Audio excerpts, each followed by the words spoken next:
Hi, welcome to JJ's Productions, and I'm back with a Thrawn chapter review.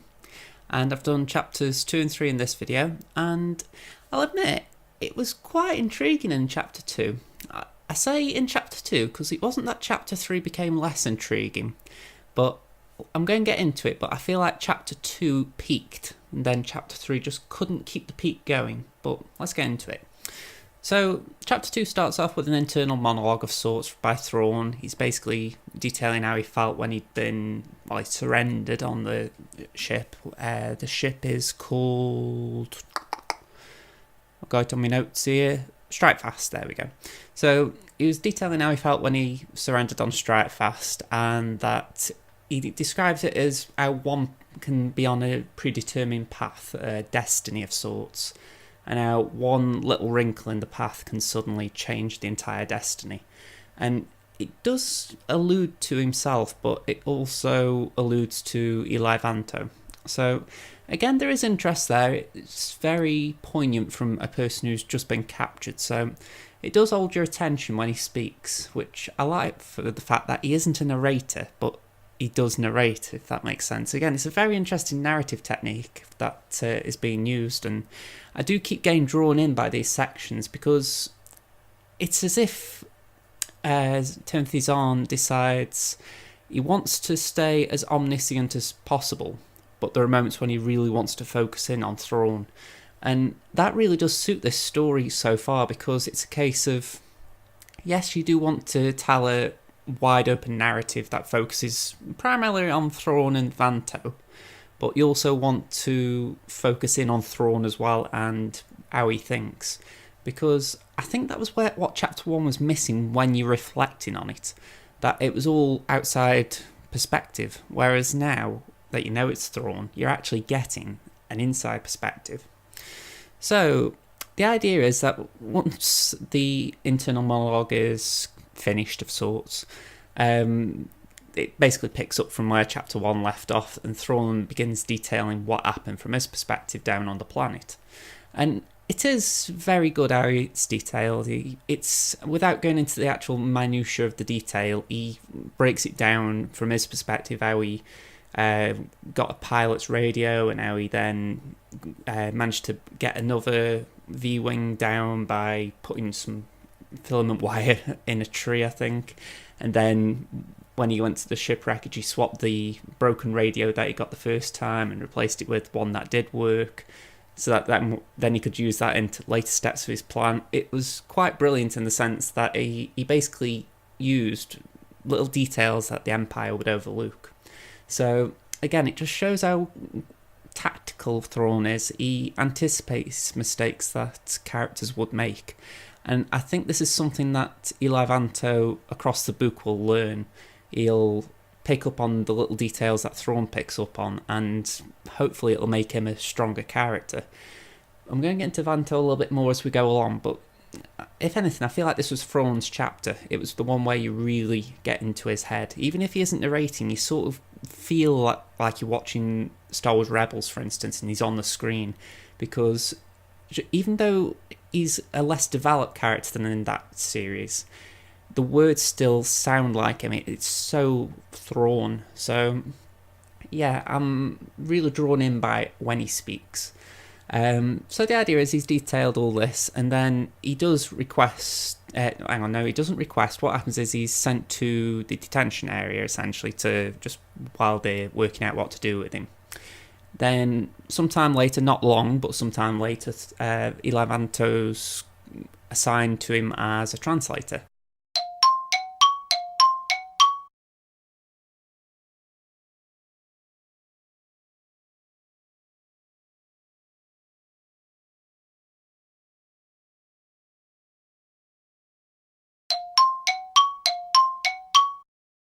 He's also told to garner information for him. Well, garner information from him. Yeah, I'll get there in the end. So it creates an interesting dynamic, because Eli does... I might be saying his name wrong. Eli is how I'm saying it, but if someone wants to correct me, feel free. But yeah, Vanto does come across as a very reluctant participant in this. He just wants to go back to the academy, wants to finish his studies, and then just get to a mediocre life, and it's a bit of a shame when you read it, because it sounds like he wants to just do the imperial version of the family trade.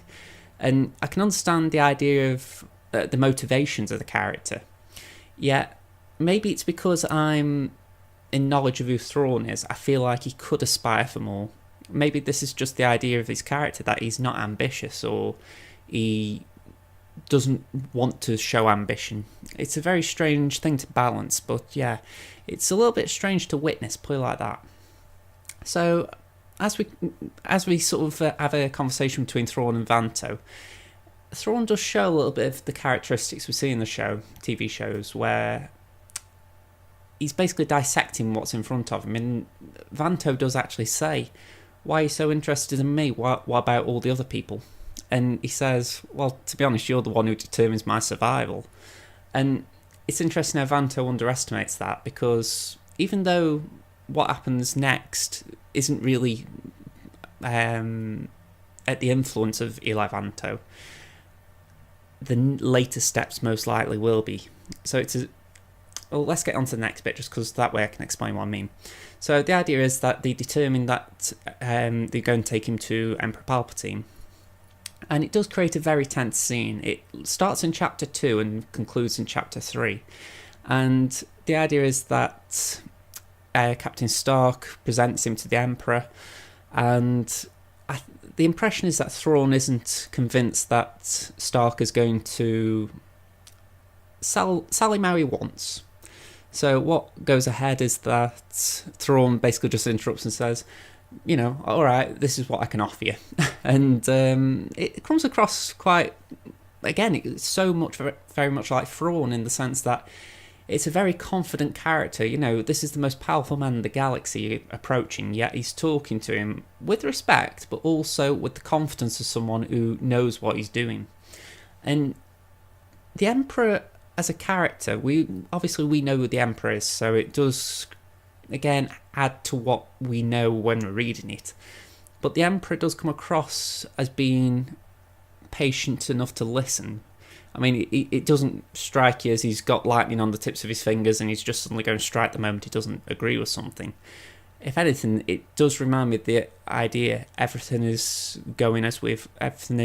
proceeding as I have foreseen.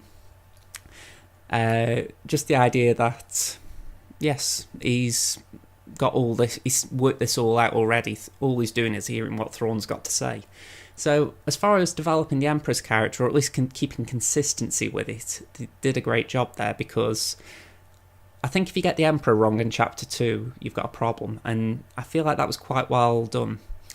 And equally, it gave Thrawn a good power move, because the idea is Thrawn essentially wanted to sell his services to the Empire in exchange for the safety of his people, or for the protection of his people, the support of the Empire with his people. And Palpatine essentially says, what happens if your people do not align with the Empire? And Thrawn dodges that question, which I find quite interesting, in the sense of, you would have thought you'd have given some form of answer, even if it was something that sends you around in circles, but he pretty much dodges it as if to say, I don't want to go to that point yet. But when Palpatine does ask, what can I take for your word? Thrawn actually comes out with quite a surprising line, Anakin Skywalker. And then that's where Chapter 2 ends. So it was quite a good cliffhanger. It's actually what got me to read Chapter 3, because I was like, okay, you can't just drop as the last two words of the chapter Anakin Skywalker and then not let me carry on reading. So I had to find out what that meant to Palpatine. And the idea was that at the end of the Clone Wars, Anakin had met Thrawn. The details aren't disclosed to the reader, so I've got a feeling that is detailed more in Thrawn Alliances, the next book. But like I say, I found that quite teasing, in the sense of there is obviously a backstory there with Anakin, but how much? And we'll find out. But it was obviously enough to leave an impression on Anakin and then Palpatine. So Yeah, as far as introductions to Palpatine, I think Thrawn nailed it. I mean, maybe I'm wrong, we'll soon find out, but I don't think he could have played his cards better, and to be honest, that's how he starts Chapter 3. He essentially detailed the plan that he'd had so far, which was gain the attention of the Empire, get himself transported to Coruscant, and then say the words Anakin Skywalker and hope it's enough to convince Emperor Palpatine to help him of sorts or to listen to him.